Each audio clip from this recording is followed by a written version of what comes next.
প্রিয় দর্শক, আসসালামু আলাইকুম। বিবিসি বাস ইউটিউব চ্যানেলের পক্ষ থেকে আপনাদের সকলকে স্বাগত। আজকে আমি নিয়ে এসেছি পালমোকাস 10 ট্যাবলেট নিয়ে। তো এর মূল উপাদান হচ্ছে মন্টুলুকাস 10। এটি পালমোকাস্ট 4, পালমোকাস্ট 5, পালমোকাস্ট 10 আকারে বাজারে পাওয়া যায়। এই পালমোকাস 10 ট্যাবলেটটি বাজারে নিয়েছে কুমুদিনী ফার্মা লিমিটেড। একটি পালমোকাস 10 ট্যাবলেটের মূল্য 15 টাকা। তো এটি অ্যাজমার উপসর্গ যেমন শ্বাসতন্ত্রের শোথ, মাংসপেশির সংকোচন প্রভৃতি ক্ষেত্রে ব্যবহার করা হয়। নির্দেশনা: পূর্ণবয়স্ক এবং শিশুদের অ্যাজমা রোগের প্রতিষেধক এবং দীর্ঘস্থায়ী অ্যাজমা রোগের ব্যবস্থাপনায় মন্টুলুকাস্ট নির্দেশিত। সেবনবিধি: মুখে সেব্য। 6 মাস থেকে 5 বছর বয়সী বাচ্চারা 4 মিলিগ্রাম দৈনিক একবার রাতে খাবে। 6 বছর থেকে 14 বছর বয়সী বাচ্চারা 5 মিলিগ্রাম দৈনিক একবার রাতে খেতে হবে এবং 15 বছর থেকে এর ঊর্ধ্ব বয়স্কদের জন্য 10 মিলিগ্রাম দৈনিক একবার রাতে খাবে।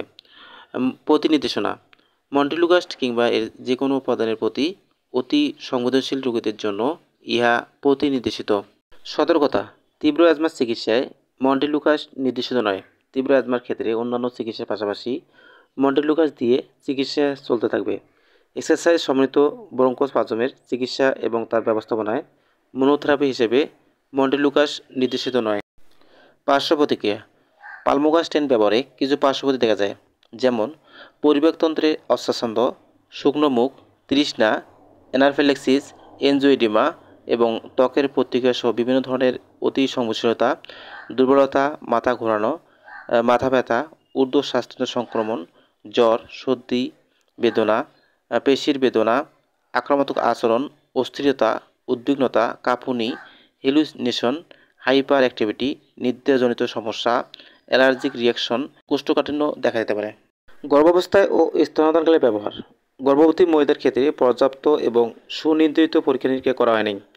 একান্ত প্রয়োজনীয় বিবেচিত হলে গর্ভাবস্থায় মন্টুলুকাস্ট ব্যবহার করা যেতে পারে। মন্টুলুকাস্ট মাতৃদুগ্ধে নিঃসরিত হয়। দুগ্ধদানকারী মায়েদের ক্ষেত্রে মন্টুলুকাস্ট সেবনে সাবধানতা অবলম্বন করতে হবে। সংরক্ষণ: আলো ও তাপ থেকে দূরে, শুষ্ক ও ঠান্ডা স্থানে এবং 30 ডিগ্রি সেলসিয়াস তাপমাত্রার নিচে সকল ওষুধ শিশু নাগালের বাইরে রাখুন। তো বন্ধুরা, ভিডিও ভালো লাগলে লাইক কমেন্ট শেয়ার করবেন এবং সাবস্ক্রাইব করে পাশে থাকবেন। তো আজকের মতো এখানে শেষ করতেছি। আল্লাহ হাফেজ।